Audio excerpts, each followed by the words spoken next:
to Geek Dogs and DID. I'm here with Cat Tulip, and we're doing our DID and D&D special. Yay! I am Danny, I am the host of the system, and today we're doing my character.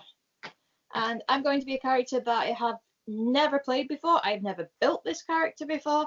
I've played lots of rangers in the past, because I'm quite a ranger person, to the point where I was out with the dogs, and my partner was like, yeah, you're just a ranger, aren't you? And I was like, yeah, I navigate landscape quite well. I'm good with animals. I've got quite good survival skills.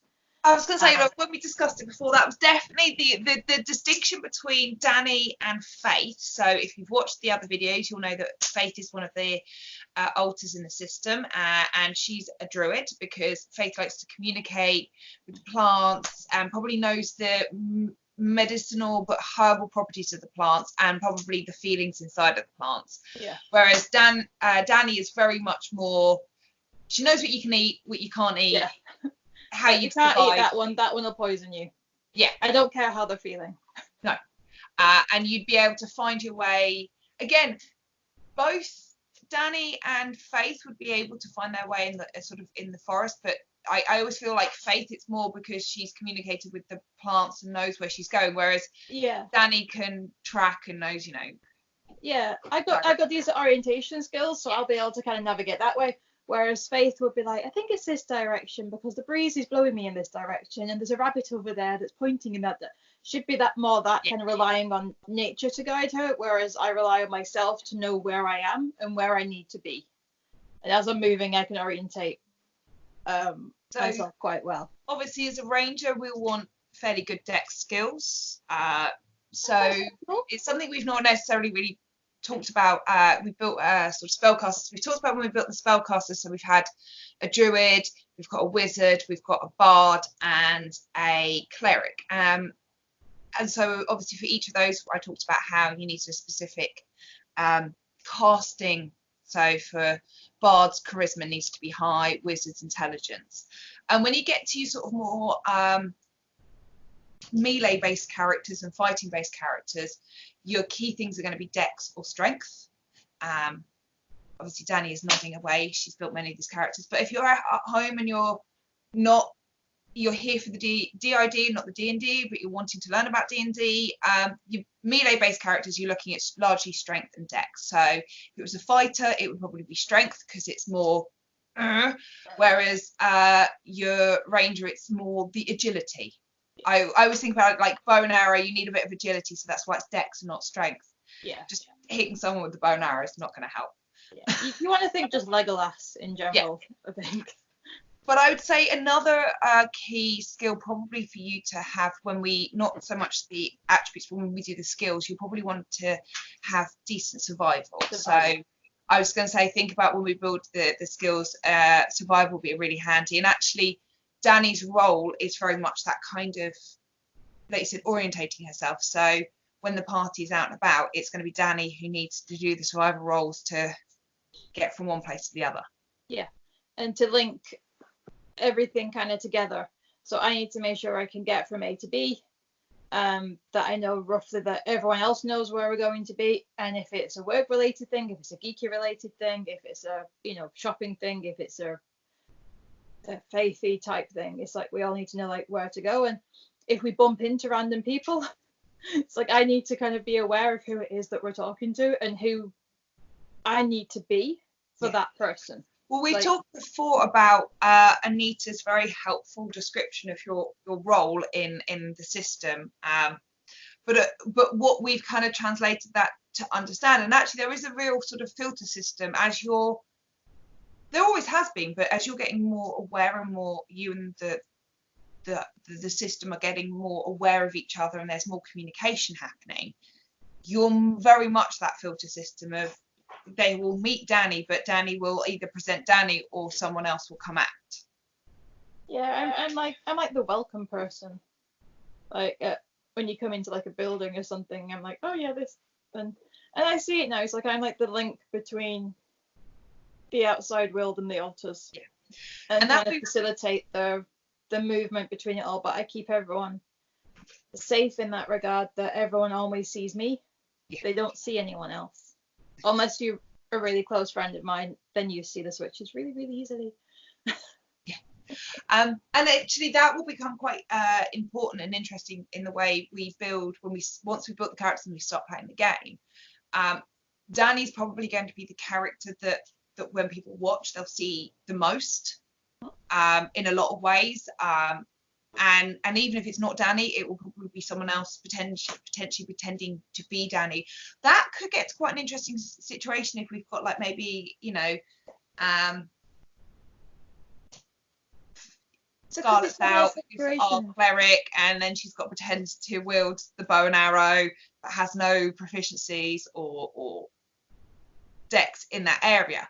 Because obviously if you are, when we get to that point when you're playing, and if you say to me, you know, it's not Danny, but they're presenting as Danny, then they can only do what Danny does, but they'll be doing it with their stats and their proficiency. So, for example, if they're not proficient in that type of weapon or they haven't got that dex, that's when things will get quite interesting.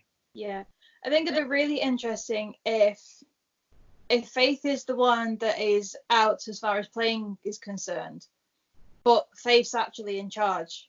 And it's like, okay, this is a situation where we really need Scarlett, but we have a Faith.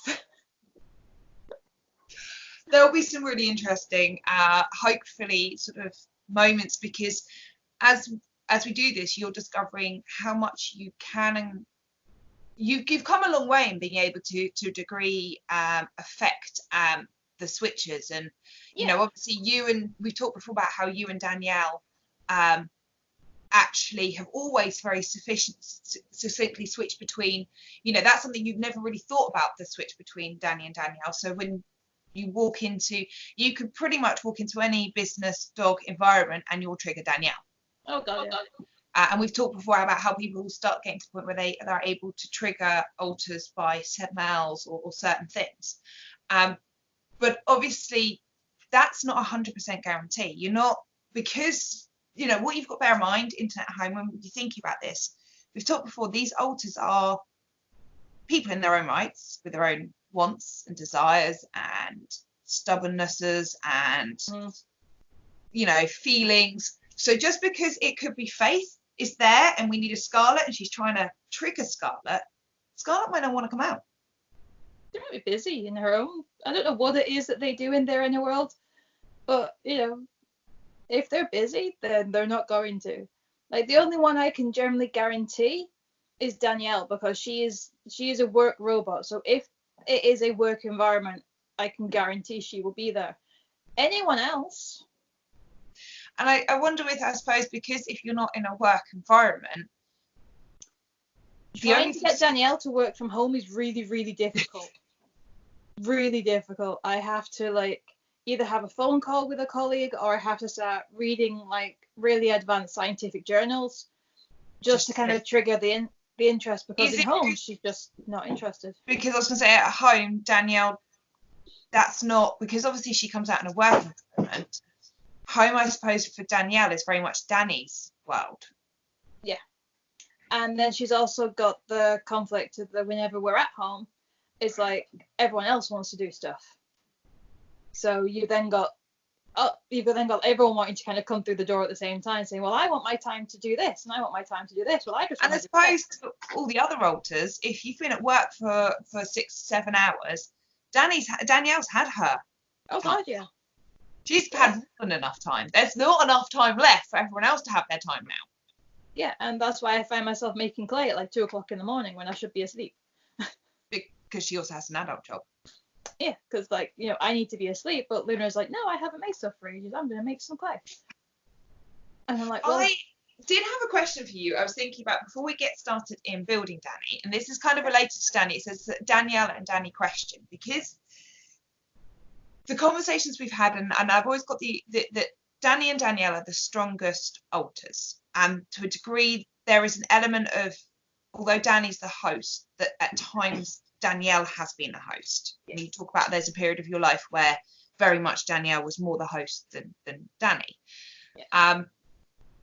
And obviously most people have either probably met Danielle or Danny, depending if they've met you as a friend or at university or studying or in work related. But obviously you do a lot of dog training. And it's something I was just wondering about, if you've noticed that when you switch, do dogs respond differently in the training? Do you find, has that been, or is it because you're in such a work environment, you never switch out and it's always Danielle in that work environment? It's always, if it's a work environment, It's always Danielle. It's always Danielle. I might be co-conscious, but there's never any switches enough that the animals recognise. However, my own dogs and my friends' dogs will notice. And do you find, because obviously I know that you've trained Holly to be an assistance dog and you're training Nuffle to be an assistance dog, do you find when you're doing training that can affect them listening to you? Do you? Because obviously your tone of voice changes and dogs respond to that. Yeah. Like, I know for a fact that my sister's dog responds more to me than anyone else, because I can inflect a similar tone to my sister because we sound very similar. Okay. So if I say his name in the right way, it's not actually me he's responding to, but I think for a moment it's the same sound that Mummy makes. Yeah. And he doesn't respond the same way to male voices because they don't sound like Mummy or other people's voices. And it's only, I've noticed before, me and my mum, because we sound quite similar to my sister. So I just wonder if there's like, if you switch out, whether the dog's like something like, oh, I'm not listening to you now. It's not. My dogs don't listen to Luna as well as everyone else. That's the other reason I was going to ask, because obviously when you were here staying, and we went to bed, and I asked you later if it was completely Luna the whole time when we went to bed, and you said yes. Yeah. And I noticed that Holly took a long time to come back in when Luna was calling her. Yeah, she's like, no, it's you. No, you're not going to do anything about it. It's fine. I suppose because the thing is because of the nature of Luna, all she's going to do is be like, come here. I'm not going to do anything. I'm just going to keep saying this until you come in. Yeah, Luna has like no consequences to things. She's just like, come on, we can have some fun. I'll get you a biscuit, and she'll do that kind of stuff. But the dogs, they take the mick a little bit more with her. My friend's dog, he's an Australian Shepherd called Riddle, and he absolutely adores Luna. And will get so giddy and bounce around. And if he starts to notice like a switch happening or Luna fading, he will bark at us to keep Luna around, to keep her grounded so she stays there. And I remember he went from Luna to Scarlet, because Scarlet gets on really well with our friend. And he came bounding up and then stopped, and I kind of looked and went, and like walked off. He's like, you're not the one I want. And I just, because it was something that came to the other day, quite interesting, because we talked about how if alters are in essence, although each alter is a fragment or a fracture of the original whole, they develop into a whole themselves. So we've talked before about how your tone of voice changes, your body and the way you sit and the way you hold yourself, your facial expression changes. And it was one of those things I was just thinking, well, actually when you train a dog, their key things you're relying on is your tone, your face, body language, and then reading that. So if it changes to someone else, does that, or I suppose also there is a power in that obviously I know when you're training dogs, that our friend that we share has said before that the problem is sometimes if only one person does the training, the dog only and it won't respond when other people do it, because you need to have that kind of that learning that it's not just if I hold up my hand and say no, it's if anyone holds up their hand and said no. So I suppose it was something, if you could really put a dog through training, if you could switch all of your and each person take in turn, that would be really good proofing for any dog. Yeah, I mean, obviously that's a real lot of control from you. But I was just thinking, because if you think about how much your voice changes and your body language and the way you'd get it to have a whole range of interaction just with one person. If I could get that level of control, that would be amazing. You'd be ultimate dog trainer. So yeah, that was just my my dog related question. I just had this thought the other day. I was like, oh, wonder how that kind of works. So, Danni. Yes. We're building Danni. So your stats that you rolled, you rolled 2 10s, an 11, an 8, an 11 and a 12. So first of all,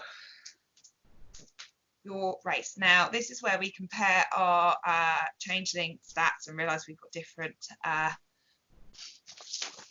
different builds. So I've got here your dexterity and your charisma increased by 1. Because you've got the one from Eberron, haven't you? I've got the basically, just so you know, the internet. This is So you have all of the books with the official release things. You've got obviously a lot for 5e. At the moment, the changelings we've got is a PDF for Unearthed Arcana. The Unearthed Arcana are usually what they release for playtesting. So if you ever see anything Unearthed Arcana, it is D&D related. Oh no, I have it on Unearthed Arcana as well. So do you want to go with the Unearthed Arcana or the... Why is my Unearthed Arcana different to yours? Yours may be an updated. This is quite an old one. We'll go with yours. Why not? It sounds like fun. So charisma's +2. Was that correct? Yeah, and then dex or intelligence increases by 1. So I have never made a changeling before. I don't know a lot about the race in general. They just sound quite funky and very... Because I have to blend in so many different environments depending on where I am and what altars are around. They seemed like they would go really well with that. The idea with the changing, as Danny's just said, is very much they are capable of disguising their appearance.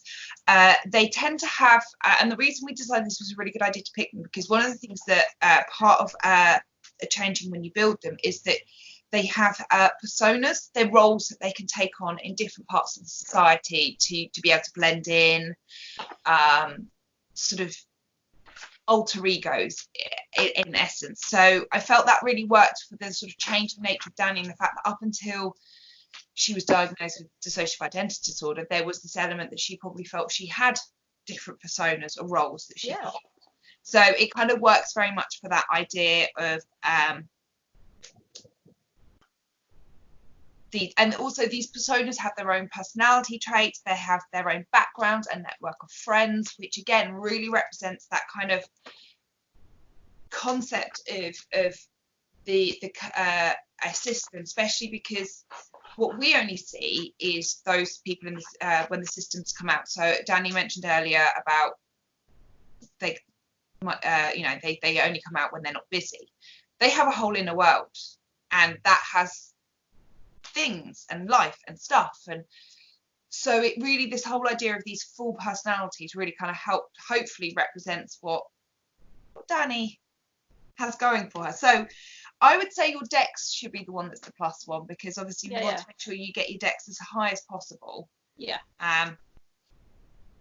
So your speed would be 30 feet, which is pretty standard for most creatures. I've got here you gain proficiency in the deception skill. Nice. Which makes sense because, you know, part of a changeling, if they're changing between these different people, needs to be able to, and actually in a way, you know, Danny, you have successfully, I don't want to say deceived, it sounds really negative, but you know what I mean. Deceive people all the time. But I suppose we've I persuade people to, it sounds really manipulative, and I guess as a condition, disorder, I hate the word disorder. All of them are negative. All of the words to describe it are so negative. But it looks manipulative, but it's not manipulative in a way that we try and fool people into doing our bidding. It's a manipulative in a way to keep us safe, so you don't realise that you're talking to more than one person, because that would be a dangerous thing, as history has shown. If you're different in any way, you get killed. This is obviously where I with the struggle with it, because I wanted to say deception and deceive, because in essence the system has to deceive you into believing that there is only one person there. But to deceive someone automatically implies a manipulative element, trying to control them, trying to do something to them. And actually, it's nothing about it. It's the protection here, but it's in essence, it would be seen as deceptive, but it's not deceptive. Deceptive makes it sound like it's a manipulative thing. This is why when, as an FYI, today's lesson, when you talk about mental health, you'll find how many of the words and terminologies we use to describe things actually have such a negative connotation. And they really do. And I think that just instantly sets in a negative feeling about it. I mean, this is a bit off topic, but a very dear friend of mine, her son is currently in one of the mental health hospitals. And she said it's heartbreaking to go to these hospitals during visiting hours and see empty car parks. There are no get well cards, there are no flowers, there are no gifts. It's almost like if a family member is sectioned or is admitted into a mental health hospital, it's like the family just suddenly disowns them. I'm like, that's horrendous. Like, I know people that have gone into hospital because they've broken a finger and they've got, you know, flowers and get well cards. So I've had a very off topic, brief personal introduction with experiences. Again, similar to your friends. So, you know, I've visited people in hospital. I've visited people dying in hospital, people who've just, you know, had like a sort of a minor operation. And hospitals are busy places with lots of people, lots of sounds, you know, chatting over there, and you know, there's usually a lot of activity. But I've also visited a friend when they were in a mental ward, and first of all, it is set aside from the rest of the hospital. It's like you go, it's very quiet. It's secluded. Yeah, it's very secluded, and you go downstairs, and then there was a very long corridor. There's no one there. Like me and my other half walking around, going like, I think we're going the right way, but we saw no one between the reception where we were told to go and then the locked door. The first set, because you go through a couple of locked doors before you get into the ward properly, we saw no one. And when we were there was very few visitors. We were in the sort of chill room, and it was literally just us and the person we'd gone to see. No one else was there because no one had people to chill with and talk to and relax with. It's a very, very different world. Yeah, and it's really sad because like the mental health disorders, a lot of them are more serious than a lot of the physical issues that go on the other side of the hospital. But it's like there's just the stigma around it is so high that people are too scared to go and visit their friends. Yeah, when they're in and crisis. Actually, the thing is it's also the stigma of going to the wards. You know, these are locked wards. It's the only time you go into hospital and the ward is locked. You know, I remember having to. Oh, but the maternity wards are locked. And then you've got the central. So we went into the open bit as you went through the first one. There was the reception desk is in a glass box, so that they're sealed in, and then you have to wait and knock, and then they have to come out, and they have to get a big chain of keys and go on and look. It's a really odd experience, and all of that has these negative stigma connotations to them, you know. But the thing that broke my heart the most when it went like all of this, you know, and we've got to go, and we had to give in our, you know, lighters and things because you can't have anything dangerous when you're in there, and they give them back to you, and then they walk you to the door and unlock it, and you turn around to say goodbye to the person that you visited, that you loved, and this was a very good friend of ours, and he's just standing there like, you know, just kind of looking sad as this basically this knowledge that we were getting out and that door was locking and he was staying. And it's heartbreaking. I mean, you look at them, they all just, because half the time it's just this kind of, you're left there. But anyway, that's a little brief side journey into the severity of, and it is these stigma words, even down to things like, I'd often talk about my friend about, you know, obviously you've got this term self-care and people coin self-care now, but self-care is about putting yourself first. The only other word we have in reference to talking about putting yourself first is selfish. And it's such a negative word because you say to someone, oh, you're so selfish. But actually, surely that's, I need to put myself. Yeah. And we spend our lives telling each other that we shouldn't put ourselves first, and then we all break. Anyway. Yeah. But basically, this is why we're doing this, is we want to kind of get rid of those stigmas so people can kind of break those chains and realize that a lot of the mental health things is it's about protecting them. And even like the wars and stuff, a lot of it is like the locks and stuff, not to like protect the other people. It's to stop the patients escaping. It's to stop the patients from harming themselves. Yeah. You know, it's got nothing to do with the outside world. You know, a lot of them, you know, majority of them are not dangerous. You know, they're harmful. They're more likely to be dangerous to themselves because so my friend who we were visiting at the time, had a psychotic break. So he had, because he'd had a psychotic episode, he believed that everybody was out to get him. And again, it's not like he just like, oh, I'm just going to have a problem with everybody. This is something he couldn't control. This, a psychotic break is not something that you're in control of happening.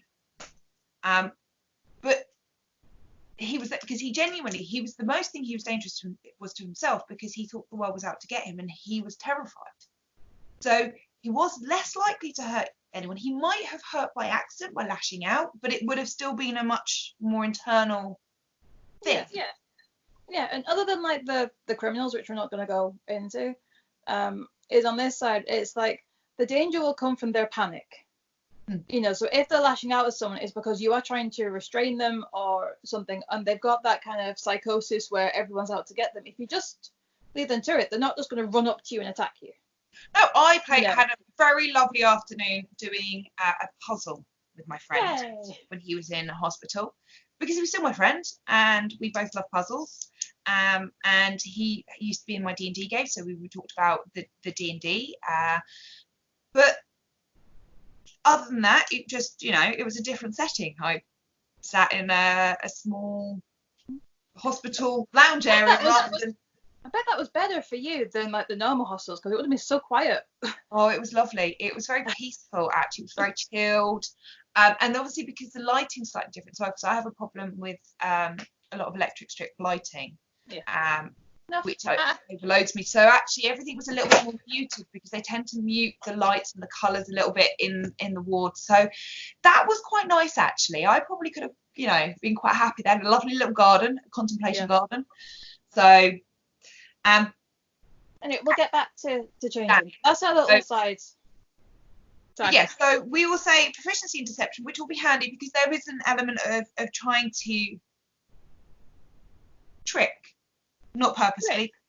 You also have the ability, as an action, you can polymorph into a human of your size that you have seen and back to your true form, which could be quite interesting to use. But basically, a changeling can shapeshift because they can change the way they look. Would me as a changeling be able to polymorph into the appearance of my alters? I reckon you could. You wouldn't. So with polymorph, you would get so it would work. So you don't know if you die, you reject you. No, it's okay. So your equipment does not change with you. So you would still have your equipment, but you could, in essence, because they are a humanoid that you would have seen. Yeah, I mean, I wouldn't have physically seen them because I am. You've seen them. I will see them mentally. So as long as my DM, you're happy to do that, because that would be a useful thing to be able to do. Is say if I have to walk through a woodland area, it would be safer for us to shift into face form. Yeah. To go. And actually, in essence, what you have to bear in mind. So this is where the interesting part will be when we start playing as D&D. But the way I understand the concept of the inner world is that although you are not 100% involved in the inner world, that's partly to do with the fact that that's a development that could happen along the line. Like, I know the conversations or the stuff that you see on Multiplicity and Me, Jess has quite at least a communication with that inner world. She seems to know quite a lot of about the alters, but she's obviously been diagnosed for many more years and she's been exploring this for a much longer period of time. Yeah. But you have a connection to the alters on the inner world, and that connection will be that you see the alters the most how they probably see themselves, because they will project that image to you. Yeah. So in my head, the way the inner world works, it's kind of, it is your subconscious to a degree. And you are, so I would say you have seen them, you would know them. Okay. It would be interesting that maybe someone who knew, say, Scarlet very well, perhaps if you'd polymorphed into Scarlet after a while, would be able to tell that it's more Danny's version of Scarlet than Scarlet, if that makes sense. Yeah. Because you would probably only see them how they want you to see them. Yeah, they wouldn't show me like the flaws and stuff that they Yeah. would have. So it's like someone knowing what I look like compared to what I think I look like when I've got all my makeup on. Yeah.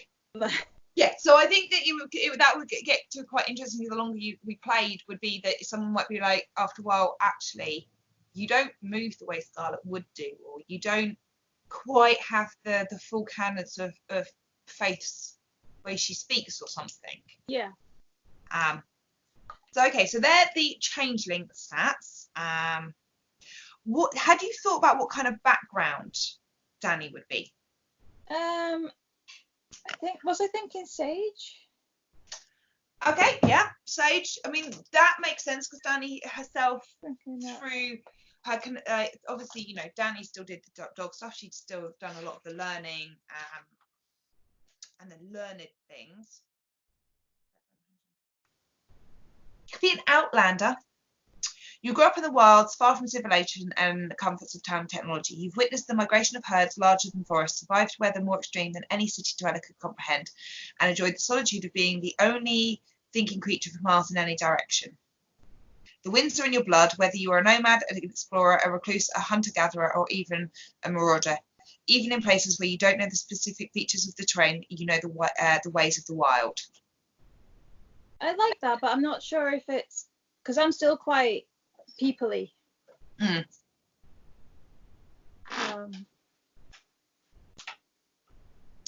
a tribal nomad. Which one? So you have so within the Outlander you can have an origin, so it'd be forester, trapper, homesteader, guide, exile or outcast, bounty hunter, pilgrim, tribal nomad, hunter gatherer, or tribal marauder.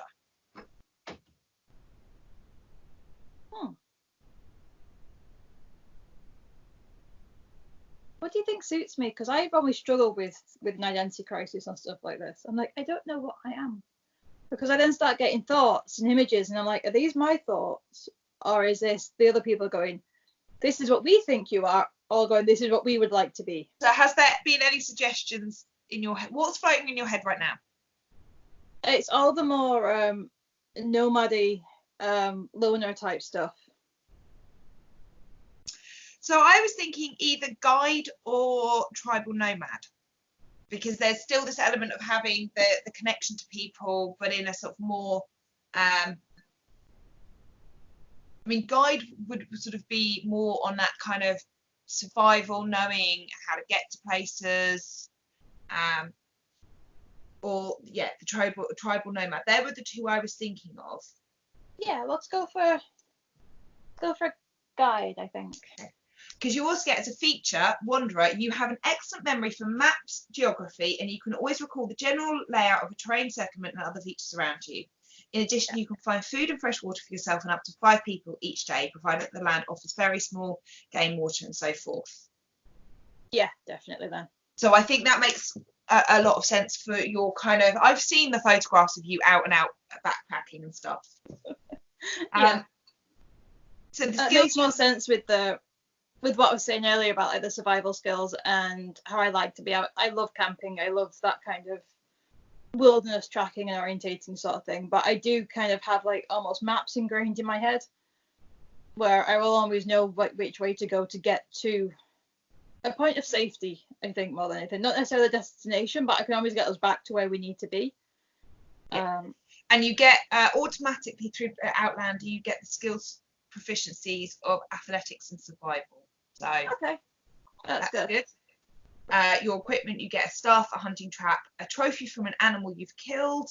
Do you know anything about that?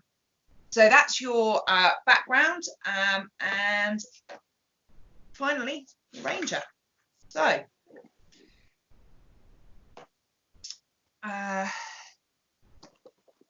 so we were going to, so we've said that we probably want your dex and your dex quite high to start with. I would say, I mean, the quick build says wisdom. So in the player's handbook, you always get these really, really handy quick build sections. So you can build your ranger any way you want. It doesn't even have to be dexterous if you really want a rubbish ranger. That's fine. But they always suggest a quick build. So for a ranger, it says dexterity should be the highest ability, followed by wisdom. Unless you wanted them to focus on two-handed weapons, and then you'd make strength your highest and dexterity. Obviously, wisdom's really good because you've got your perceptions and your survivals are wisdom based, so you'll want them quite high as well.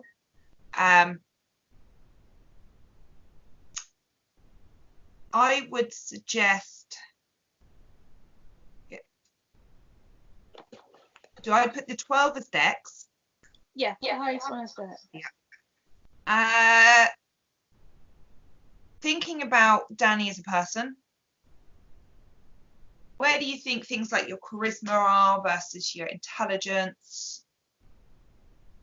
I mean, the nice thing is all your stats are all actually fairly evenly close together. I was like, yeah, I'm pretty average along the board, I say. I might have slightly higher wisdom than intelligence. I tend to know how to apply stuff. I'm like the clever dumb balance in one person. I can do something really, really smart and then do something very stupid afterwards. It's like me, I'm really intelligent and I've got no common sense.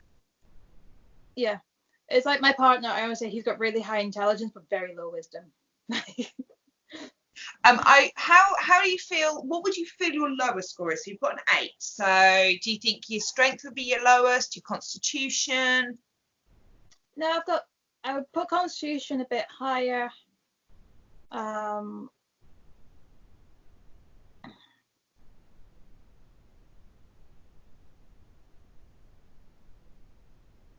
Not sure if my charisma wouldn't be that high. Because I like to think of myself as charismatic, but I know full well in situations where I need that, not me that's doing the talking, I'm more awkward. It's Luna that comes out, or Scarlet, or whoever needs to. So I would. What numbers have we got? So you've got. So we put the Dex in 12.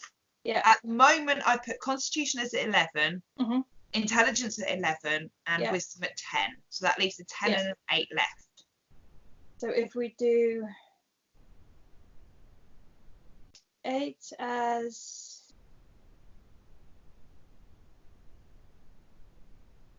We'll do 8 as strength because I'm relatively strong, but I'm more strong in my core strength, so I can jump and bounce. I have no body strength.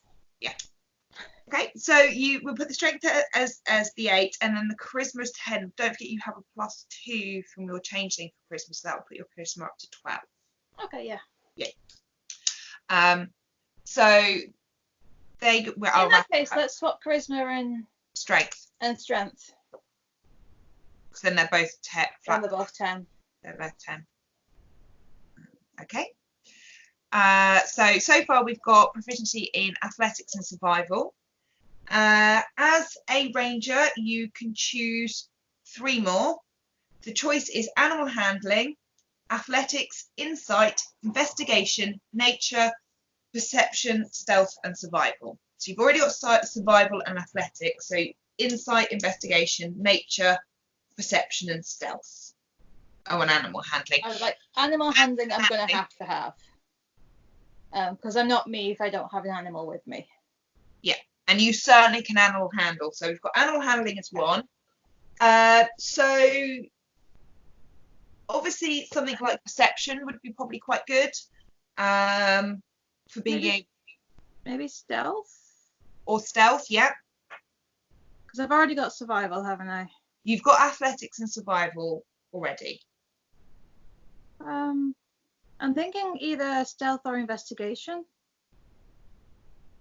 What is one? Stealth. Stealth? Would be better. Yeah. You can still have one more because it says choose 3. So you've got animal handling, stealth. So you can either have investigation as well, or you can have something like perception. It says perception. Well, it was a good demonstration between the difference that I always think of between perception and investigation. So perception is Nuffle is currently using his high perception to warn you there may well be something dodgy happening outside. He probably didn't like the person walking up the road. They looked funny, but he was spotting them. Investigation would be, so it's always like you walk into a room. For me, it'd be perception. You walk into the room, something doesn't seem right here, or something seems out of place. Investigation would be the actually trying to find out. Yeah, it's the searching for the. Yeah. So like when you're out and about, perception's probably more likely what you're going to use, because it's going to be, oh wait, hang on, something in the distance is. Yeah, those rocks look funny. Those rocks look hinky.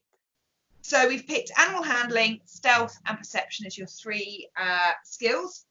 You get your proficiency. Your saving throws are strength and dex, as standard. And we'd decided that you were going down the path or the archetype of Beastmaster. We were thinking Beastmaster. I'm also having a look in Xanathar's to see what other ones are there. Because Xanathar has some extra ranger archetypes. Yep. So he has Gloomstalkers, who are at home in the darkest places, deep under the earth, in gloomy alleyways, in primeval forests, and wherever else light dims. Most folk enter such places with trepidation, but a Gloomstalker boldly goes. So these rangers are found in the Underdark, and they'll go any place where evil lurks in the shadows, which sounds really cool and fun, but they are fun. I would boldly go into these places anyway, so I'm not sure if I really need an archetype to do it. There's Horizon Walkers that are more like the plane switchers, which I like, because I like Magic the Gathering, so I like a lot of the plane walkers there, but it's still something that I enjoy. Not necessarily what I do. But Monster Slayer, that's where you're dedicated to hunting down creatures of the night and wielders of grim magic. We're training supernatural techniques to overcome such monsters. Slayers are experts at unearthing and defeating mighty mystical foes, which I quite like the sound of. I mean, there is an interesting argument for that. So thinking about this in terms of Danni as a person as opposed to what Danni wants to play. Yeah. Obviously, originally we picked Beastmaster because for the benefit of those who are not D&D players or don't play Rangers. A lot of people don't play Rangers. Some people do, you know. But if you don't play Ranger and you don't know what Beastmaster is, basically you get to have a companion. This companion accompanies you in your adventures and is trained to fight alongside you. So they have an AC and an attack, and they can you can command it as or it obeys your commands as best it can. You command it so it can take your turn on initiative. So you can basically use it instead of yourself. Now, for those of you who've watched Critical Role, there are some really interesting elements about the Beastmaster and the companion, and thinking about the companion in terms of where you can and can't take it, and the amount of times that Vex's bear couldn't climb up that stairs or in that little narrow bit, or so it's always one of those really interesting things if you've got someone in your party who has a beast as a companion. Because if it's something like a bird that can fly, great, because it can go pretty much anywhere. But if it's a huge bear, which is handy in a fight, that might not be overly helpful for stealthing. Yeah. So that's your Beastmaster. Your Monster Slayer. And obviously we've talked before about how Beastmaster would be a natural choice for Danni because you always have your dogs with you. Yeah. The Monster Slayer I quite like because you as a person, like if you think about monster slaying in terms of the conversations we're having, we do slay monsters. We slay the stigma. We fight that. So there is this element of, you know, you could argue that Danni has also fought and faced lots of monsters because daily that's how we got to where we've got to. Because like the monsters in that regard are basically just, it's the stigmas and it's the daily life and it's the despite all this stuff, I'm still going to get out of bed and do what I need to do to get through the day. So I quite like the idea of that. And I love the fact of having a Beastmaster because obviously I've got my dogs with me all the time anyway. But there's nothing to stop us in the campaign There's nothing to stop you Of me- getting an animal. Of me befriending No.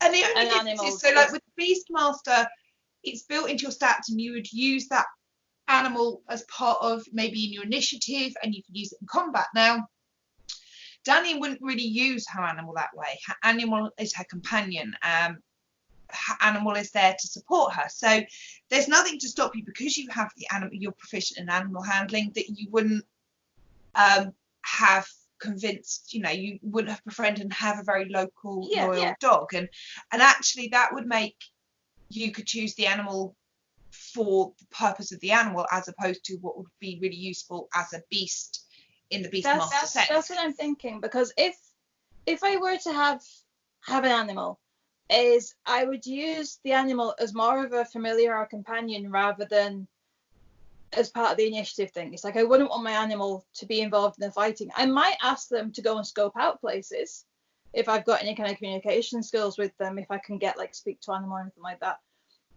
But it would more be just for my own confidence. Is I like to have an animal with me, so I would want a companion more like a fox or a dog, potentially a wolf, but wolves aren't as easy to hide as you're walking through, whereas like a little silver looking fox can get away as looking like a weird dog, or just like a little dog sort of thing. So Rangers get spells. Speak with animal is a spell that a ranger can have, and it's also a spell that a druid can have. So that would work really well. You could have an animal that you had befriended. You can speak with it. You've got the animal handling, so there'll be roles just to make sure that you've worked well. Basically, you do the roles to show with how well you trained it and how well it responded to your training. And that would actually be an interesting element, because obviously the companion, the Beastmaster, the companion is assumed that you've already have the companion, whereas this way it would give you a chance to do the animal handling and the training, which is what you did with your companions. You trained them to become your companions. Also, a slightly darker note, without going into too much things, you could also take the point of a monster slayer as we all know what causes dissociative identity disorder. So, actually Danni has faced and dealt with and handled a lot of monsters and has come out stronger for it. So you are a monster slayer. So Danni. I like the idea of that, just from the kind of, because a lot of this journey is self-healing and it's therapy for me. You're slaying those monsters of the past. Every day you were you, Danni. You beat those fucking monsters. So I quite like the and it's like the supernatural defense and things that you get later on, and like the Slayer's Prey. There's lots of things in the Monster Slayer that I like the idea of, and I like that, because I only saw Beastmaster and was like, yeah, that's it. But the more I look at it, the more I'm like, but I wouldn't use an animal in that way. It's like I would want them with me, but I wouldn't want them fighting next to me, defending me, sure. But I wouldn't want to kind of send them to go and fight on my behalf. And it's also the thing with the Beastmaster, it's a very obvious element to Danni. Your animals and the dogs and things, it's a very obvious element.